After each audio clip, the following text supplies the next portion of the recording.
Good afternoon students. তোমাদের আগের দিন আমি গণি পড়ানো শুরু করেছিলাম, অষ্টম অধ্যায়, যেটা পেজ নাম্বার ছিল 39, 39 নাম্বার পেজের থেকে। তো তার মধ্যে এক পেজের একটু বেশি পড়ানো হয়েছিল।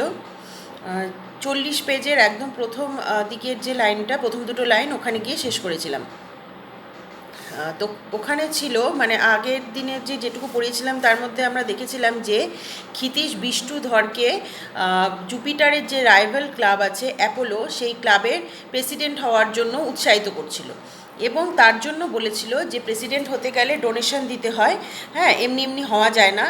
তো সেই জন্য ক্ষিতীশ বলেছিল যে 5,000 টাকা পর্যন্ত মানে অফার করা হয়ে গেছে, এবং তার থেকে একটু বেশি, হ্যাঁ, মানে অন্তত 2,000 টাকা বেশি, 7,000 টাকা যদি ডোনেশন দেওয়া যায়, হ্যাঁ, তাহলে হচ্ছে অ্যাপোলোর প্রেসিডেন্ট হওয়া যায়, এবং সেক্ষেত্রে তাহলে রাজনৈতিকভাবে কিছুটা শক্তিশালী হওয়া যাবে, মানে কিছুটা এগিয়ে থাকা যাবে, যেটা বিষ্ণুধরের উদ্দেশ্য ছিল। কারণ তিনি পরের বার যে ভোটে সেটাতে দাঁড়াতে চেয়েছিলেন। তো 7,000 টাকার কথা শুনে বিষ্ণুধর একটু ক্ষুণ্ণ হয়েছিলেন। তো তিনি বলেছিলেন যে একটু কমানো যায় না? তখন ক্ষিতীশ বলেছিল যে কত আর কমাবেন, 5,000 টাকা পর্যন্ত তো অফার পেয়েই গেছে ওরা, অ্যাপোলোর যারা মালিক তারা পেয়ে গেছে অফার। বিষ্ণুধরের যে বিরোধী বিনোদ ভর, হ্যাঁ, তার দাদাকেই তার দাদাই নাকি 5,000 টাকা অফার করেছে প্রেসিডেন্ট হওয়ার জন্য। তো আপনি একটু বেশি টাকা যদি না দেন, হ্যাঁ, তাহলে কেন আপনাকে শুধু শুধু ওরা প্রেসিডেন্ট বানাতে যাবে? এদিকে বিষ্ণুধরের প্রচণ্ড ইচ্ছে যে সে অ্যাপোলোর প্রেসিডেন্ট হয়। তো এই কথাটা শুনে সে বলছে, তা তো বটেই। বিষ্ণুধর চিন্তিত হয়ে পেটে হাত বুলোতে লাগলো, ঠিক আছে? ক্ষিতীশ কিছুক্ষণ ওকে লক্ষ্য করে আবার বলল, দেরি করলে চলবে না, 2-1 দিনের মধ্যে ঠিক করে ফেলতে হবে। বিনোদের পার্টি উঠে পড়ে লেগেছে। তার মানে ক্ষিতীশ আরও বেশি করে বিষ্ণুধরকে উস্কে দিচ্ছিল যে আপনি তাড়াতাড়ি করুন, 7,000 টাকা বের করুন, তাহলে আপনাকে অ্যাপোলোর প্রেসিডেন্ট করার জন্য আমি একটু সাহায্য করতে পারি, হেল্প করতে পারি, হ্যাঁ। আর সেটার জন্য বেশি চিন্তা ভাবনা করতে চাই না, হ্যাঁ, বেশি চিন্তা করলে, বেশি দেরি করলে কিন্তু বিনোদ ভরের দাদাই কিন্তু প্রেসিডেন্ট হয়ে যাবে। 2-1 দিনের মধ্যে আপনাকে ঠিক করে ফেলতে হবে। তখন বিষ্ণুধর বলছে, বেশ, 7,000ই দেবো, কিন্তু তার মানে কি, সে একটু দিতে রাজি হয়েছে, কিন্তু তার মনের মধ্যে একটু খুঁতখুঁত রয়ে গেছে, কারণ এত টাকা সত্যি সে দিতে চাইছিল না। বিষ্ণুধরের কথা শেষ হবার আগেই চাকর ঘরে ঢুকে জানালো একজন মাইজি দেখা করতে এসেছে। একজন মাইজি মানে একজন মহিলা এসছে দেখা করতে। তো এই সময়ই ক্ষিতীশ অবাক হয়ে তাকিয়ে দেখলো, ক্ষিতীশকে অবাক করে ঘরে ঢুকলো লীলাবতী। লীলাবতীকে আমরা জানি, লীলাবতী হচ্ছেন ক্ষিতীশের স্ত্রী। ক্ষিতীশকে এখানে দেখে সেও অবাক, কারণ দুজনের মধ্যে কখনোই আগে এই বিষ্ণুধরকে নিয়ে কথা হয়নি। তো হঠাৎ করে বিষ্ণুধরের বাড়িতে উভয় পরস্পরকে দেখে তারা খুবই অবাক হয়ে গিয়েছিল যে কেন এসেছেন। তবে কোনো কথা বলল না। তার মানে ওরা নিজেদেরকে পরিচয় ওখানটায় দিল না, চুপচাপ থাকলো। লীলাবতী বিষ্ণুধরকে বলল, টাকাটা এনেছি। লীলাবতী তার স্বাভাবিক গাম্ভীর্যে বিষ্ণুধরকে বলল, মানে যেভাবে সে কথা বলে গম্ভীর হয়ে, সে বিষ্ণুধরকে বলল, আমি টাকাটা এনেছি। তার মানে কোনো একটা টাকার ব্যাপারে উভয় পক্ষের মধ্যে কথা হয়েছিল, সেই টাকাটা আনার কথা ছিল আজকে। তো লীলাবতী সেই টাকাটা নিয়ে এসেছে। ব্যস্ত হয়ে বিষ্ণু বলল, পাশের ঘরে আসুন, আপনার রসিদ টসিদ সব রেডি করা আছে। ঠিক আছে? বিষ্ণুধর একটু স্বভাবতই উৎসাহিত হলো এবং সে পাশের ঘরে লীলাবতীকে নিয়ে গেল, বললো আপনার রসিদ টাকা সব রেডি করা আছে, আপনি ওখানে চলুন। ওরা দুজন ঘর থেকে বেরিয়ে গেল এবং মিনিট 5 পরেই বিষ্ণু একা ঘরে ফিরে এলো। তার মানে কাজ হয়ে গেছে, বিষ্ণুধর একা ঘরে ফিরে এলো। ক্ষিতীশ তখন কৌতূহলে ফেটে পড়ার মতো অবস্থায়। কি ব্যাপার, কিসের টাকা? মানে খুবই অবাক হয়ে গেছে ক্ষিতীশ যে কি ব্যাপার, কি টাকা দিতে এসছে বিষ্ণুধরকে তার স্ত্রী। ওই একটা ঘর ভাড়া নেওয়ার ব্যাপারে। হাতিবাগানে আমার একটা বাড়িতে এরা দোকান করবে, টেলারিং শপ, তাই কিছু টাকা দিয়ে গেল।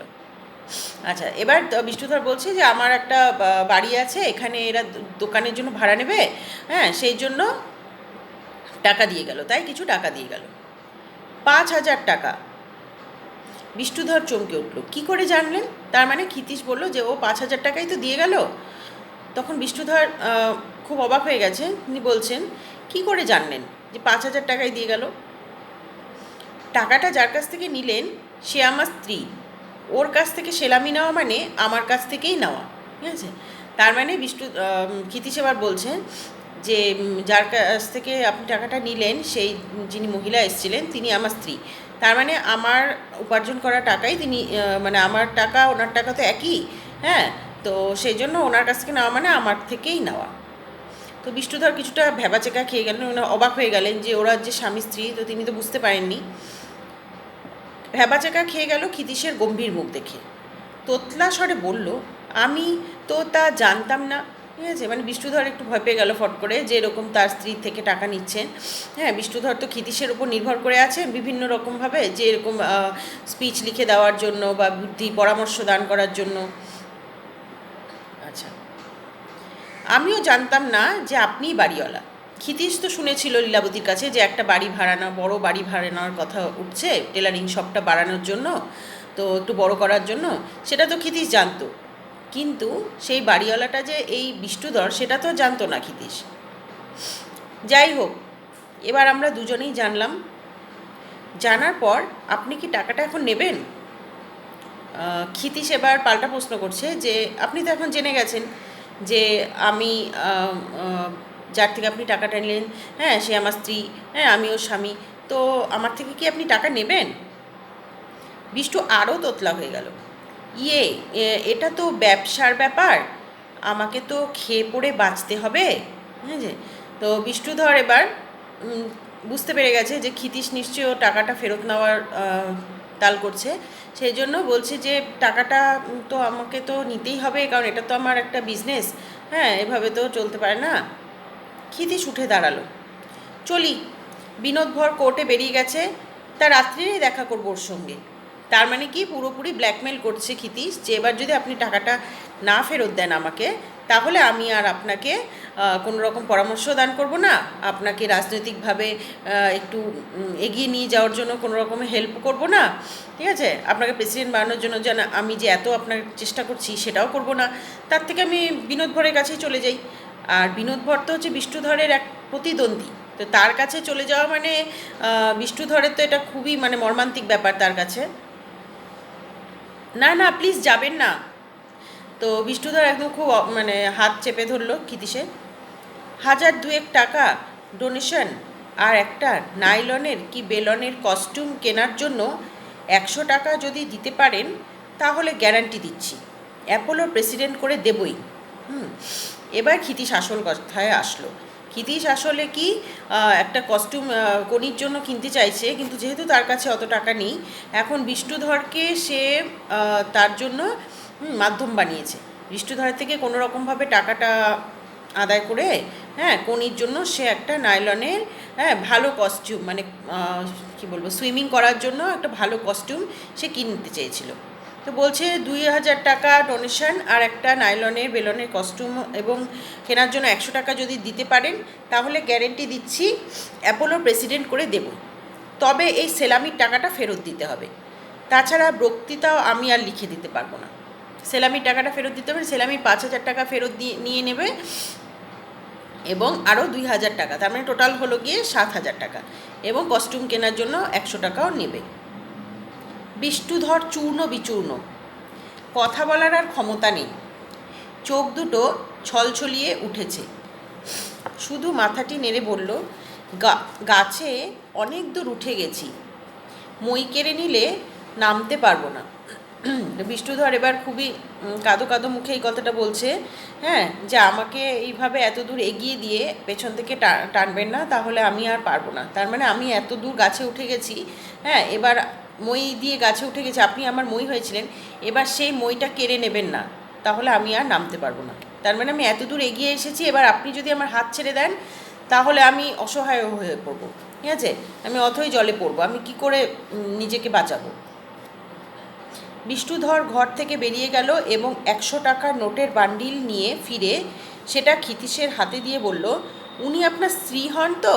তার মানে এবার একটু বিষ্ণুধর মানে বলছে যে আপনি তো টাকাটা নিয়ে যাচ্ছেন, ঠিক আছে আপনাকে টাকাটা দিয়ে দিচ্ছি, কিন্তু উনি সত্যি সত্যি আপনার স্ত্রী হন তো, মানে একটু কনফার্ম করে নিচ্ছেন আর কি। তখন ক্ষিতীশ বলছে, আমার কথা বিশ্বাস হচ্ছে না বুঝি? বিষ্ণুধর জিভ কেটে কান মুড়ল যে না না না বিশ্বাস হচ্ছে। বেশি রাগালো না ক্ষিতীশকে। ক্ষিতীশ আর অপেক্ষা করলো না, বেরিয়ে আসছে। তখন শুনল বিষ্টু কাতর কণ্ঠে বলছে, আমার বক্তৃতাটার কি হবে? তার মানে বক্তৃতার জন্য যে একটা স্পিচ লিখে দেওয়ার কথা ছিল ক্ষিতীশের, সেটা নিয়ে তো ক্ষিতীশ কিছুই বলল না।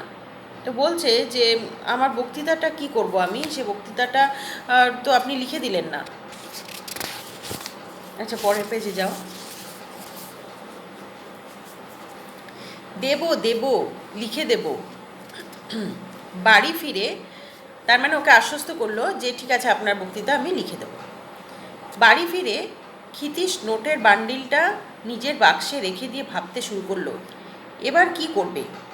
টাকাগুলো লীলাবতীকে ফেরত দিতেই হবে, কিন্তু তার বিনিময়ে কিছু আদায়ও করে নিতে হবে, এবং তা করতে হবে ফণিরই জন্য। আচ্ছা, ক্ষিতীশ তো সেই 5,000 টাকা ফেরত নিয়ে এলো, ঘর ভাড়ার যে সেলামির টাকাটা দিয়েছিল লীলাবতী সেটা নিয়ে এলো। এবার তো ভাবছে সে ঘরে যে টাকাটা তো লীলাবতীকে ফেরত দেবই, কিন্তু আমি যে টাকাটা ফেরত নিয়ে এলাম এটার জন্য পুরস্কার স্বরূপ কিছু একটা তো লীলাবতীর থেকে আবার নিতেই হবে। এবার সেই জিনিসটা আমি সেটা আমি কনির জন্যই নেব। তার মানে ক্ষিতীশের মনে সবসময় চিন্তাভাবনা হচ্ছে কনির জন্য কিভাবে তাকে সাঁতারে এগিয়ে নিয়ে যাওয়া যায়, তাকে সব রকম সুযোগ সুবিধা দেওয়া যায় অন্যান্য প্রতিযোগীদের মতো। যেহেতু কনি একটা খুবই দরিদ্র পরিবারের, হতদরিদ্র পরিবারের মেয়ে, সে অনেক কিছুই সুযোগ সুবিধা থেকে বঞ্চিত, তাকে এইভাবে সাহায্য করার কেউ নেই, বা এগিয়ে নিয়ে যাওয়ারও কেউ নেই। তার পরিবারের সবারই মানে দিন আনি দিন খাই অবস্থা, মানে কোনো রকমে পেটের ভাতটা তারা খুবই কষ্ট করে জোগাড় করে, কোনো দিন কি সেই খাবারটাও তাদের জোটে না। তো এরকম একটা মেয়েকে ক্ষিতীশের মানে ইচ্ছা যে তাকে এগিয়ে নিয়ে যাওয়ার, সে কারণ ক্ষিতীশ বুঝতে পেরেছিল কনির মধ্যে একটা সাঁতারে একটা ভালো কিছু করার, ভালো রেকর্ড করার একটা ক্ষমতা আছে, কিন্তু কি এমনি এমনি তো পারবে না, তার জন্য তাকে যথেষ্ট পরিমাণে নতুন করে উপস্থাপন করতে হবে, তাকে ভালো মতো খাওয়া দাওয়া, প্রোটিনযুক্ত খাওয়া দাওয়া দিতে হবে, প্র্যাকটিস করাতে হবে। তো সেই জন্য সবসময় ক্ষিতীশ চিন্তাভাবনা করে যাচ্ছিল। এবার সে ভাবছে লীলাবতীকে দিয়ে একটা কিছু আদায় করতে হবে, এবং সেটা কনির জন্যই করতে হবে। লীলাবতী বাড়িতে ঢুকে জিজ্ঞাসা করলো, ওখানে তুমি কি করছিলে? যেহেতু বিষ্ণুধরের ওখানে পরস্পরে দেখা হয়েছিল, তখন তো আর তারা নিজেদের মধ্যে কথা বলেনি। তো বাড়িতে ঢোকার সাথে সাথেই লীলাবতী প্রশ্নটা করলো যে ক্ষিতীশকে, যে তুমি ওখানে কি করছিলে? মাঝে মাঝে যাই বুদ্ধি পরামর্শ দিতে, তুমি কেন গেছিলে? মানে একটু কি বলবো, একটু গর্বের সুরে বললো যে আমি বিষ্ণুধরকে মাঝে মাঝে একটু বুদ্ধি পরামর্শ দান করতে যাই। এটা অবশ্য কথাটা খুব একটা মিথ্যা নয়। বিষ্ণুধরকে তো অনেকভাবেই ক্ষিতীশ পরামর্শ দিয়ে থাকে। ওর কাছ থেকেই তো ঘর নিয়েছি, সেলামির টাকাটা দিতে গেছিলুম। আচ্ছা, দুজনের মধ্যে আগেই কথা হয়েছিল যে একটা ঘর ভাড়া নেওয়ার ব্যাপারে। তো লীলাবতী বলছে যে এই তো সেই ঘরের মালিক, আমি ওর কাছে থেকেই ঘর ভাড়া নিয়েছি, এবং সেই জন্য তার অগ্রিম কিছু টাকা আমি দিতে গিয়েছিলাম, মানে অ্যাডভান্স একটা টাকাটা দিতে গিয়ে পেমেন্ট করতে গিয়েছিল।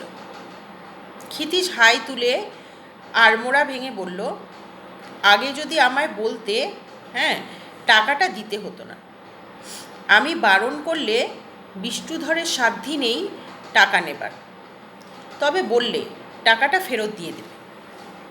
তো পুরোপুরি কথাটা ক্ষিতীশ বলল না যে টাকাটা সে ফেরত নিয়েই এসেছে, তার বদলে সে কথাটা একটু ঘুরিয়ে বলল যে আমার সাথে তো ওর খুব ভালো সম্পর্ক, তো তুমি যদি আগের থেকে আমাকে বলতে তাহলে ওকে আর টাকা দেওয়ার দরকারই পড়তো না, যাই হোক টাকাটা আমি ফেরত নিয়ে আসবো। তখন লীলাবতী একটু আশ্বস্ত হয়ে বললেন, দেখো না একবার বলে, অনেকগুলো টাকা। দেবার সময় গা কড়কড় করছিল। লীলাবতী ব্যগ্র হয়ে বলল, লীলাবতীর ইচ্ছা টাকাটা, এতগুলো টাকা আসলে খুবই পরিশ্রম করে প্রজাপতি টেলারিং শপের মাধ্যমে সে টাকাটা উপার্জন করেছে সংসারের জন্য। তো সেই টাকাটা, এতটা টাকা দিতে সত্যিই তার খুব গায়ে লাগছিল, যদি টাকাটা একটু পাওয়া যায়। কিন্তু কনিকে যে ওর বাড়িতেই খাওয়ার ব্যবস্থা করব ভাবছিলাম, এরপর কি অতগুলো টাকা ফেরত দেওয়ার কথা বলা যায়? মেয়েটাকে যে খাটাবো তার জন্য কিছু তো করতে হবে, দাও গামছাটা, চান করে আসি। এবার ক্ষিতীশ বলছে যে আমি বিষ্ণুধরের বাড়িতেই তো কনির খাওয়ার ব্যবস্থা করার কথা ভাবছিলাম, হ্যাঁ, এবার আবার তার থেকে কি করে আমি টাকা ফেরত চাইবো, হ্যাঁ, আবার কারণ মেয়েটাকে যে খাটাবো, হ্যাঁ, তার জন্য কিছু তো করতে হবে। তার মানে কি, যে মেয়েটাকে যে সারাদিন আমি এরকম সাঁতারে কঠিন পরিশ্রম করাচ্ছি, তার জন্য তাকে তো কিছু খেতে দিতে হবে। তো এখন সেই খাবারের ব্যবস্থাটা আমি কি করব? হ্যাঁ, তার মানে কি, ক্ষিতীশ ঘুরিয়ে চাইছে যে কনির খাওয়ার ব্যবস্থাটা তাদের বাড়িতেই হোক, মানে ক্ষিতীশের বাড়িতেই হোক। তো সরাসরি কথাটা বলছে না লীলাবতীকে, এইভাবে ঘুরিয়ে বলছে। বিকেলে লীলাবতী অন্য মূর্তি ধরে বলল, পরের মেয়ের জন্য তো খুব মাথা ব্যথা, আর আমি যে এত কষ্ট করে দোকানটা দাঁড় করালাম, তিল তিল করে টাকা জমিয়ে ব্যবসাটা বড় করার চেষ্টা করছি, তাতে একটু সাহায্যও কি করবে না?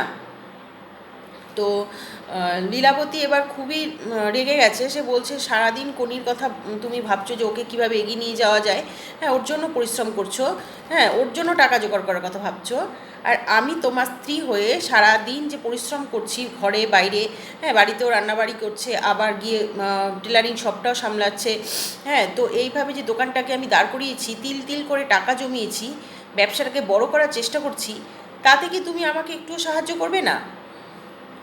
ক্ষিতীশ বাড়ি থেকে দ্রুত বেরিয়ে যাবার আগে শুধু বলে গেল, আচ্ছা দেখছি। হ্যাঁ, ক্ষিতীশ এটুকুই খালি বলে গেল। অ্যাপোলো সারা বিকেল অপেক্ষা করলো ক্ষিতীশ, কোনি এলো না।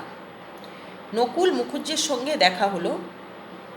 নকুল মুখুজ্জে, হ্যাঁ, অ্যাপোলোর একটা উচ্চ পদে আছে, হ্যাঁ, তো নকুল মুখুজ্জেকে বলল, প্রেসিডেন্ট পেয়েছি, কত টাকা ডোনেশন চাও নকুলদা?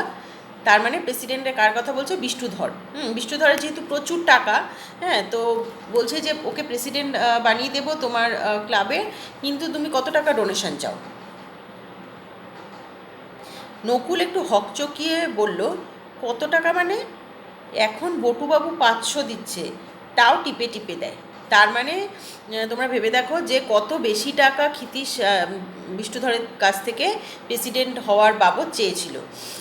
এখন যে প্রেসিডেন্ট আছে বটুবাবু, সে মাত্র 500 টাকা দেয়, হ্যাঁ, তাও সবসময় দেয় না, অনেক বলতে হয় তারপরে সে দেয়। আর এদিকে ক্ষিতীশ বিষ্ণুধরকে বলেছিল 7,000 টাকা দেওয়ার জন্য। যাই হোক, ঠিক আছে, আমি 2,000ই ধরেছি। 2,000ই মানে যে বিষ্ণুধরকে বলছে যে বিষ্ণুধর 2,000 টাকা করে দেবে, হ্যাঁ, তাকে বানাতে পারো। ক্ষিতীশ তাড়িয়ে তাড়িয়ে নকুল মুখুজ্জের অবস্থাটা লক্ষ্য করার পর বিষ্ণুধর সম্পর্কে যাবতীয় তথ্য জানিয়ে বলল, কিছু ভেবো না তুমি, টাকা এসে যাবে, তবে আমার ওই মেয়েটার পুরো ট্রেনিং ফেসিলিটি দিতে হবে কিন্তু। তার মানে এখানেও ক্ষিতীশ একটা বুদ্ধি করলো, যে প্রেসিডেন্ট বানিয়ে দিল, প্রেসিডেন্ট হওয়ার জন্য কথা বলল বিষ্ণুধরের সম্পর্কে, এবং 2,000 টাকা বললো যে 2,000 টাকা করেও দেবে প্রতি মাসে। তো এতদিন যেখানে ওরা 500 টাকা পাচ্ছিল, সেখানে 2,000 টাকা পাওয়া মানে তো বিশাল ব্যাপার। তো বিষ্ণুধর সম্পর্কে যাবতীয় কথা টথা বলে দিল, বললো যে ঠিক আছে, ওকে তো আমি আপনাদের ক্লাবের প্রেসিডেন্ট বানিয়ে দিব, ও তো প্রতি মাসে মাসে আপনাদের 2,000 টাকা করেও দেবে, আপনাদের তো লাভ হবে। তার বদলে আমার জন্য কিছু করতে হবে। আমার যে মেয়ে, মানে মেয়ে বলতে এখানে ট্রেনিং দিচ্ছিল যে ক্ষিতীশ কনিকে, সে কনির কথা বলা হচ্ছে, বলছে ওই কনির জন্য পুরো ট্রেনিং ফেসিলিটি কিন্তু দিতে হবে, মানে অ্যাপোলো ক্লাবের তরফ থেকে যেন কনিকে পুরো ট্রেনিং ফেসিলিটি দেওয়া হয়। নকুল মুখুজ্জে একগাল হেসে মাথাটা হেলিয়ে বলল, নিশ্চয়ই। নকুল মুখুজ্জে খুব খুশি হয়ে গেল যে 2,000 টাকা করে প্রতি মাসে পাবে, হ্যাঁ, খুবই খুশি হয়ে গেল। বলছে ঠিক আছে, তার বদলে কি কনিকে একটুখানি ট্রেনিং ফেসিলিটি দিতে হবে।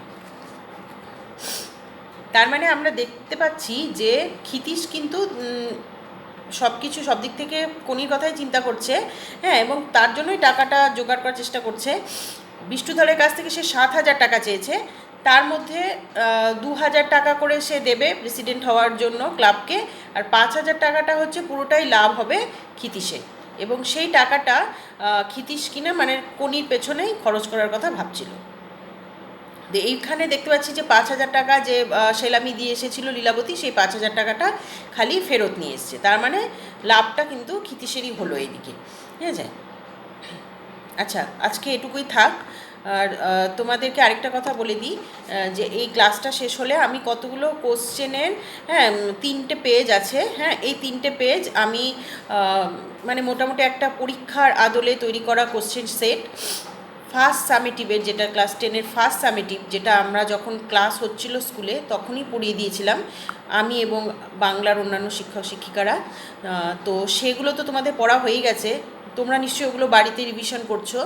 তো অনলাইনে ক্লাস শুরুর পর তো আমরা সেকেন্ড সামেটিভ থেকে শুরু করেছি, কিন্তু ফার্স্ট সামেটিভের তো অন্যান্য সময় আমাদের তো স্কুল খোলা থাকলে পরীক্ষা নেওয়ার একটা ব্যবস্থা থাকে এই সময়, জুলাই আগস্ট মাস নাগাদ। তো যাই হোক, এবার তো সেটা নেওয়া যাচ্ছে না, তাই জন্য একটা কোশ্চেন সেট করা আছে, দেওয়া হয়েছে।